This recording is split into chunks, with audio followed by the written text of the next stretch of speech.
That night, the sound of a soft knock on my bedroom door changed my life forever. I thought I was safe in that house. I thought I was surrounded by people who would protect me. But I was wrong. Because behind that door stood a man I trusted, a man who had given me a home, and a man who was about to cross a line I never imagined he would. This is not just a story about betrayal. It is a story about fear, about courage, and about finding my voice when silence almost destroyed me. So sit with me, and let me take you back to the night it all began. My name is Sophia, and I am a 22-year-old student studying journalism at a university in Barcelona, Spain. I grew up in a quiet coastal town in southern Italy where life was simple, but moving to a big city for school was overwhelming. My parents believed it would be better for me to stay with relatives instead of living alone, so I moved into the home of my mother's brother, Richard, and his family. He lived with his wife, Caroline, and their 2 children, Lucas and Emily. Their house was always alive with sound. Lucas spent hours playing video games in the living room. Emily would sing loudly as she practiced for school plays, and Caroline was always trying to bring some order into the chaos. Richard was different. He was calm, composed, and he carried himself with authority. He worked as a bank manager and was well respected in the community. He had this charm about him, the kind that made people trust him instantly. On my 22nd birthday, he surprised me with a brand new silver laptop. "Sophia," he said, smiling as he handed me the box. "This is for your future. You're destined for great things." I remember almost crying because at that time, when I was doubting myself so much, his belief in me meant the world.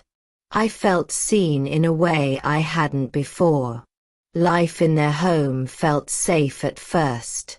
I studied hard, helped Caroline with chores, and tutored Lucas and Emily when they needed help.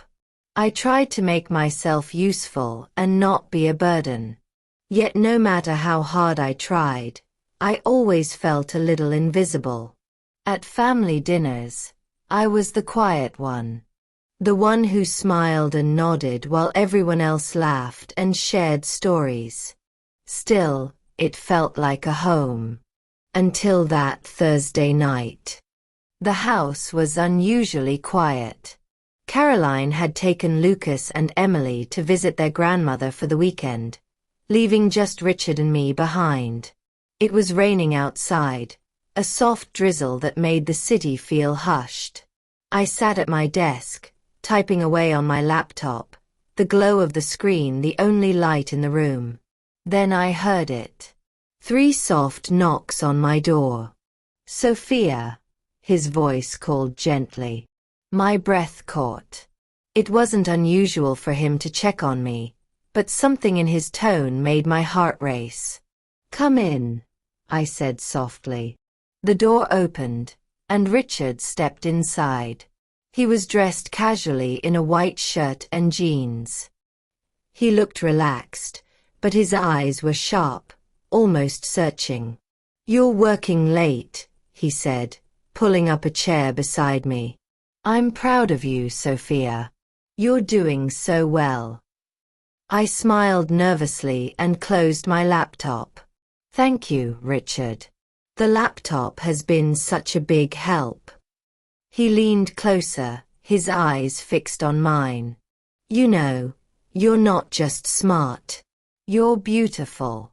You're growing into such a desirable young woman." The word desirable froze me. My chest tightened, and I felt cornered. "Please," I whispered. "I don't feel comfortable." For a moment his face darkened, but then he forced a smile and stood. "I didn't mean to upset you. Get some rest." He left, and I sat trembling in silence, my world suddenly upside down. That night I barely slept. I told myself maybe I had misunderstood him, maybe it was all in my head. But the way he looked at me, the way he said those words, it wasn't right. Over the next few weeks, everything seemed normal again. He was kind, helpful, supportive, but the unease never left me. Every time he smiled, I wondered if I was imagining things. Every time he spoke, I wondered what he really meant. I began avoiding being alone with him, always trying to stay near Caroline or the kids. The only place I felt free was with Adrian. Adrian was my boyfriend, a fellow journalism student. He was the opposite of Richard. Open, gentle, honest. With him, I could breathe. With him, I didn't feel invisible. With him, I laughed freely. One afternoon in the library, I finally told him part of what had happened. Not everything, just enough to let the weight slip off my shoulders. His expression hardened, his dark eyes steady. Sophia, this doesn't sound right. If you feel unsafe, then you are unsafe. Trust your instincts. Don't ignore them. His words gave me courage, even as fear still lingered inside me. But it happened again. Another evening. Another knock. Sophia, can we talk? Caroline was downstairs in the kitchen this time, but my stomach still twisted. Richard stepped into my room without waiting. His presence filled the space, heavy and unsettling. You've been distant, he said quietly. Did I do something wrong?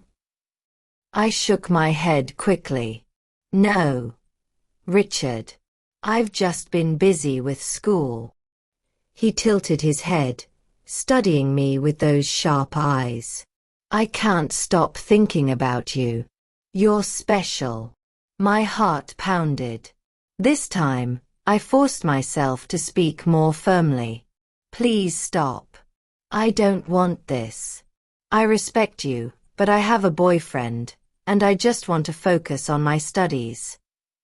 For a moment, anger flickered in his eyes. It was quick, but I saw it. Then he smiled, covering it. Of course. I didn't mean anything by it, but I knew he had. That night, I locked my door and made the hardest decision of my life. The next morning, I called my mother and told her everything. She was silent for a long time, then said, Sophia, you don't have to stay there. We'll find another way. With her help, I moved into a small apartment near campus. It was tiny, barely big enough for my books and clothes, but it was mine. It was freedom. Adrian helped me move.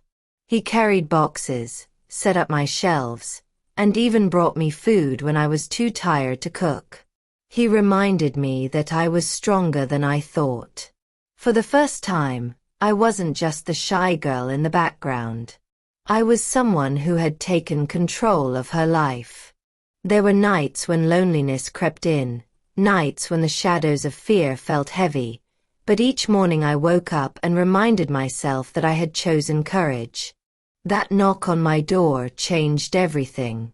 It forced me to confront my fears. It forced me to find my voice. I am still shy, still learning, but I am stronger now. I know when to say no. I know how to trust myself. And I will never forget the night that taught me that silence can be dangerous, but courage can set you free. What would you have done if you were in my shoes? Would you have spoken up right away, or stayed silent like I almost did? Tell me your thoughts in the comments. And if this story touched you, please like this video, share it with others, and subscribe to this channel so you never miss more suspenseful stories like this.